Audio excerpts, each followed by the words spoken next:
എന്തു വന്നാലും പഞ്ചാബിൽ കോൺഗ്രസുമായി സഖ്യത്തിന് ഒരുക്കമല്ല എന്ന് തീർത്തും പറഞ്ഞിരിക്കുകയാണ് ആം ആദ്മി പാർട്ടിയുടെ സംസ്ഥാന ഘടകം.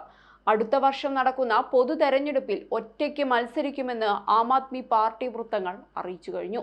13 ലോക്സഭാ സീറ്റുകളിലും തങ്ങൾ സ്വന്തമായി മത്സരിക്കുമെന്നാണ് ആം ആദ്മി പാർട്ടി സംസ്ഥാന മേധാവി അമരീന്ദർ സിംഗ് രാജ വാറിംഗ് അവകാശപ്പെട്ടിരിക്കുന്നത്. മാത്രമല്ല, ദേശീയ നേതൃത്വം തങ്ങളുടെ സമ്മതമില്ലാതെ ഒരു തീരുമാനവും എടുക്കില്ലെന്ന് തനിക്ക് ഉറപ്പുണ്ടെന്നും അദ്ദേഹം എടുത്തു പറഞ്ഞു. കോൺഗ്രസിന്റെ പഞ്ചാബ് ഘടകവും നേരത്തെ ഒന്നിച്ചു മത്സരിക്കുന്നതിൽ ആശങ്ക പ്രകടിപ്പിച്ചിരുന്നു. AAPയും കോൺഗ്രസും ഇന്ത്യ മുന്നണിയിലെ മറ്റ് അംഗങ്ങളും തമ്മിലുള്ള ചർച്ചകൾ തുടരുകയാണ്. എന്നാൽ അന്തിമ വാക്ക് പാർട്ടി മേധാവി അരവിന്ദ് കെജ്രിവാൾ പ്രഖ്യാപിക്കുമെന്നാണ് പഞ്ചാബിലെ നേതാക്കൾ പറയുന്നത്. സത്യത്തിൽ ആം ആദ്മി പാർട്ടി അധികാരത്തിലുള്ള പഞ്ചാബിലും ഡൽഹിയിലും കോൺഗ്രസ് സഖ്യം തുലാസിലാണ്.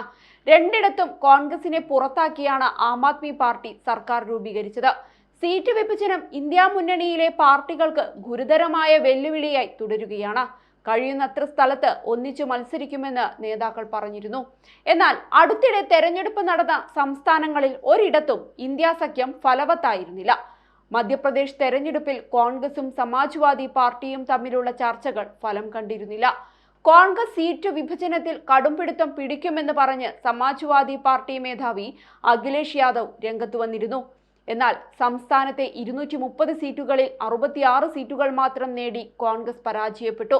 2018-ൽ 114 സീറ്റുകൾ നേടിയിടത്തു നിന്നാണ് കോൺഗ്രസ് പകുതി സീറ്റിലേക്ക് ഒതുങ്ങിയത്. കൂടാതെ ഹിന്ദി ഹൃദയഭൂമിയിൽ ഒരിടത്തും അധികാരം നേടാൻ കോൺഗ്രസിനായില്ല. മുൻപ് ഭരിച്ചിരുന്ന രാജസ്ഥാൻ, ഛത്തീസ്ഗഡ് എന്നീ 2 സംസ്ഥാനങ്ങളിൽ കോൺഗ്രസിന് അധികാരം നഷ്ടമായിരുന്നു. തെലങ്കാനയിൽ മാത്രമായിരുന്നു കോൺഗ്രസിന് അധികാരം ലഭിച്ചത്.